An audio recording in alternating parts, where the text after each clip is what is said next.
ವಿಪಕ್ಷ ನಾಯಕ ಆರ್ ಅಶೋಕ್ ಕೂಡ ಸಂತಾಪವನ್ನು ವ್ಯಕ್ತಪಡಿಸಿದ್ದಾರೆ. ಅಜಿತ್ ಪವಾರ್ ಎನ್ಸಿಪಿಯ ಪ್ರಭಾವಿ ನಾಯಕರಾಗಿದ್ರು, ಎನ್ಡಿಎ ಪ್ರಭಾವಿ ನಾಯಕರು ಕೂಡ ಆಗಿದ್ರು. 2019 ಮತ್ತು 23 ಅಜಿತ್ ಪವಾರ್ ಅವರ ರಾಜಕೀಯ ಆಟಗಳನ್ನು ಇಡೀ ದೇಶ ನೋಡಿತ್ತು.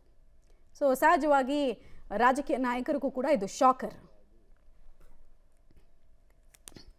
ಪ್ರಚಾರಕ್ಕೆ ಹೋಗ್ತಾ ಇದ್ದಂಥ ಸಂದರ್ಭದಲ್ಲಿ ವಿಮಾನ ಅಪಘಾತ ಆಗಿ ಅವರು ತೀರ್ಕೊಂಡಿದ್ದಾರೆ ಅನ್ನೋ ಸುದ್ದಿ ಎಲ್ಲ ಮಾಧ್ಯಮದಲ್ಲೂ ಬರ್ತಾ ಇದೆ.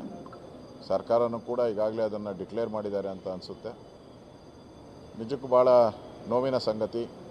BJP ಸರ್ಕಾರದಲ್ಲಿ ಉಪಮುಖ್ಯಮಂತ್ರಿಗಳಾಗಿ ಮಹಾರಾಷ್ಟ್ರದಲ್ಲಿ BJP ಸರ್ಕಾರ ಬರೋದಕ್ಕೆ ಕಾರಣಕರ್ತರಾಗಿದ್ದಂಥ ಮತ್ತು ಪ್ರಭಾವಿ ನಾಯಕರಾಗಿ ಹೊರಹೊಮ್ಮಿದಂಥ ಮತ್ತು BJPಯ ಈ ಒಂದು NDA ಪಾರ್ಟ್ನರ್ ಆಗಿ ಇದ್ದಂಥ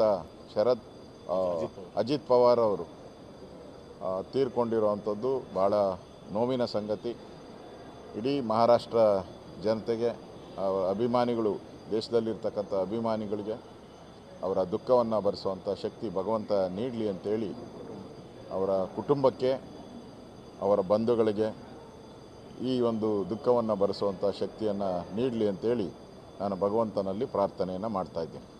ಅಜಿತ್ ಪವಾರ್ ಅವರನ್ನ ಸ್ಮರಿಸಿಕೊಳ್ತಾ ಇರುವ ರೀತಿಯನ್ನು ನೋಡ್ತಾ ಇದ್ದೀರಾ. ಬಿಜೆಪಿಯ ನಾಯಕರು ಕರ್ನಾಟಕ ಮತ್ತು ಮಹಾರಾಷ್ಟ್ರದ ಪಾಲಿಟಿಕ್ಸ್ಗೆ ಅವಿನಾಭಾವ ಸಂಬಂಧ ಇರುತ್ತೆ. ಸೊ ನಮ್ಮ ನಾಯಕರು ಕೂಡ ಆಘಾತವನ್ನು ವ್ಯಕ್ತಪಡಿಸ್ತಾ ಇದ್ದಾರೆ ಮತ್ತು ಕುಟುಂಬಕ್ಕೆ ದುಃಖವನ್ನು ಭರಿಸುವಂತಹ ಶಕ್ತಿ ಕೊಡಲಿ ಅಂತ ಅವರು ಕೇಳ್ಕೊಳ್ತಾ ಇದ್ದಾರೆ, ಸಂತಾಪ ಸೂಚಿಸ್ತಾ ಇದ್ರು. ಈಗಷ್ಟೇ ನೀವು ನೋಡ್ತಾ ಇದ್ರಿ. ಇನ್ನೊಂದು ಕಡೆಗೆ ಅಜಿತ್ ಪವಾರ್ ಅವರ ರಾಜಕೀಯ ಹಾದಿ ಬಗ್ಗೆ ನಾವು ಮಾಹಿತಿಯನ್ನು ಕೊಡಲೇಬೇಕಾಗುತ್ತೆ. ಮುಖ್ಯಮಂತ್ರಿ ಆಗುವಂತಹ ಅವಕಾಶಗಳು ಅವರಿಗೆ ಇದ್ವು. ಡೈನಾಮಿಕ್ ಲೀಡರ್ ಅವರು. ಡೀಟೇಲ್ಸ್ ಕೊಡ್ತಾರೆ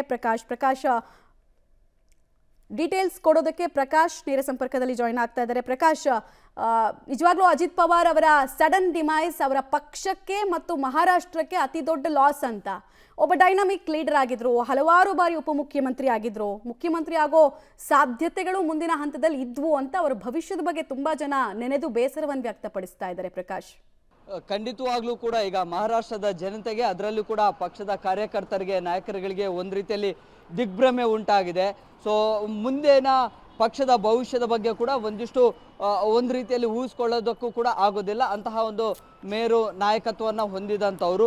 ಸೊ ಯಾವಾಗ ಈ ಒಂದು ಘಟನೆ ದುರಂತ ವಿಚಾರ ಗೊತ್ತಾಯಿತೋ ಆಗ ಇಡೀ ಮಹಾರಾಷ್ಟ್ರದಲ್ಲಿ ಒಂದು ರೀತಿಯಲ್ಲಿ ಜನರಿಗೂ ಕೂಡ ಒಂದು ರೀತಿಯಲ್ಲಿ ಆತಂಕ ಪಡುವಂತಹ ಸನ್ನಿವೇಶಗಳು ಕೂಡ ಸೃಷ್ಟಿಯಾಯಿತು.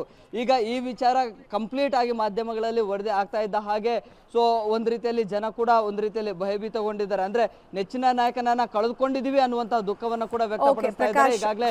ಹಾಗೆ ಸಂಪರ್ಕದಲ್ಲಿರಿ.